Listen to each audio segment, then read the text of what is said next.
श्री स्वामी समर्थ. नमस्ते स्वामी भक्तांनो, कसे आहात तुम्ही? आज मी तुम्हाला सेवेकरी सुंदराबाई यांच्याबद्दलची माहिती सांगणार आहे.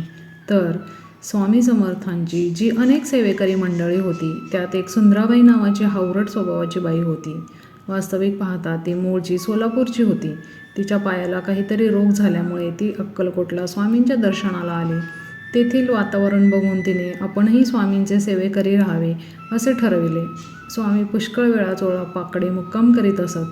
त्यामुळे सुंदराबाईची चोळप्पाशी घसट वाढली होती.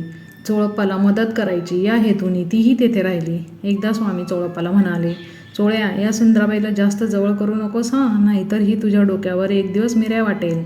तेव्हा चोळप्पाने विशेष काही लक्ष दिले नाही. त्याला मदत करता करता तिने स्वामींच्या जवळ स्थान मिळवले. स्वामींकडे येणाऱ्या हजारो भक्तांकडून तिने वेगवेगळ्या वाटेने पैसे काढायला सुरुवात केली. जे पैसे देण्यास काचकूच करीत असत त्यांना सुंदराबाई स्वामींचे दर्शन घडू देत नसायची. पुढे तिने स्वामींवर सुद्धा पगडा निर्माण केला. तिची पूर्वपुण्याई इतकी जबरदस्त होती म्हणून स्वामींनी तिला दूर केले नव्हते. एकदा एका भक्ताने सुंदराबाईला पैसे देण्याचे टाळले व परस्पर स्वामींकडे जाऊन त्यांना पेढे भरविले. सुंदराबाई एकदम चवताळली आणि स्वामींकडे धावत जाऊन तिने सांगितले, स्वामी, हे पेढे खायचे नाहीत. सुंदराबाई स्वामींवर खूप अधिकार चालवायची. सर्वांना खूप आश्चर्य वाटायचे की स्वामी स्वतः दत्ता अवतार असून सुद्धा सुंदराबाईंचं का ऐकतात. कधी कधी ते नुसते बोलायचे, चोळ्या, सुंदराबाईला मस्ती फार चढली आहे बरं. परंतु स्वामींनी तिला कधी शासन केले नाही की दूरही लोटले नाही. एकदा एका भक्ताने स्वामींपुढे 25 रुपये ठेवले. तेव्हा स्वामी म्हणाले, हे पैसे चोळप्पाच्या हातात ठेव. परंतु सुंदराबाई तेथेच उभी होती. तिने ते पैसे स्वतः घेतले व स्वामींची आज्ञा होऊ नये तिने पैसे चोळप्पाला दिले नाही. तेव्हा स्वामी सुंदराबाईवर रागावले आणि तिच्यावर जोडा फेकून मारला. तेव्हा तिने ते पैसे चोळप्पाला दिले. सुंदराबाई बाकीच्या सेवेकऱ्यांवर ओरडायची. एकदा स्वामी म्हणाले, सुंदराबाई, हे काय तुझे नोकर आहेत का? स्वामींची तिच्यावर कृपा होती म्हणून स्वामी रागावले तरी लगेच शांत व्हायचे. चोळप्पा हा खरा स्वामींचा एकनिष्ठ सेवक होता. त्याने अनेक वर्ष स्वामींची सेवा केली. परंतु सुंदराबाईसारखे प्रसंग कधी येत नसत. शेवटी चोळप्पाही एक माणूसच होता. सुंदराबाई पैसे वस्तू घेऊन जात असे हे बघून चोळप्पाला मोह झाला आणि तोही स्वामींचे पैसे घेऊन जाऊ लागला. स्वामींच्या हे लक्षात आले, परंतु चोळप्पावर स्वामी प्रसन्न होते. त्यांनी त्याच्या या द्रव्यलोभाकडे दुर्लक्ष केले.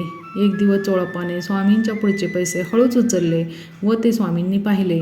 परंतु स्वामी काही बोलले नाही. स्वामी आसनावरून उठले व एक झोळी घेऊन अलक निरंजन असे म्हणाले. तेव्हा जमलेल्या सगळ्या लोकांनी स्वामींच्या झोळीमध्ये पैसे टाकायला सुरुवात केली. योगायोगाने तेथे 125 रुपये जमले. तेव्हा स्वामी म्हणाले, चोळ्या, गेले काही दिवस माझ्यापुढील पैसे तू मठाला अर्पण करण्याऐवजी स्वतःजवळ ठेवतोस. आतापर्यंत ते 60-65 हजार जमा झाले असतील. त्यात 125 रुपये कमी पडले होते, ते हे घे. माझी जी आत्तापर्यंत तू सेवा केलीस त्या ऋणातून मी आज मुक्त झालो. स्वामींचे बोलणे ऐकून चोळप्पा एकदम गांगरून गेला. त्याला लाज वाटली म्हणून तो तेथून निघून गेला. सुंदराबाईमुळे आपण धनाचे लोभी झालो. आज स्वामींनी आपला हिशोब पूर्ण केला असे तो मनात म्हणाला.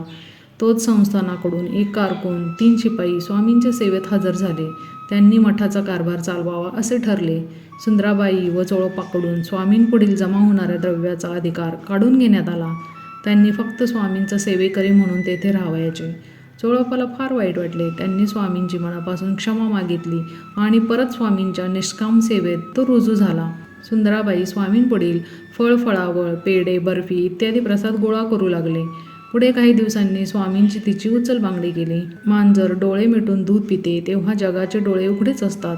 स्वामींना तर दूरवरचे सुद्धा दिसत होते. त्यांच्यासमोर कोण काही लपवाछपी करू शकत नव्हते. माणसाचा मोहाने कसा विनाश होतो हे सुज्ञ लोकांना समजते, परंतु अशी अज्ञानी माणसे नेहमी मोहापायी स्वतःला दुःखच प्राप्त करतात. तात्पर्य काय तर, गतजन्म पुण्य संत भेटी घडवी, रीता होता पुण्य घट, संत अवकृपा व्हावी. श्री स्वामी समर्थ.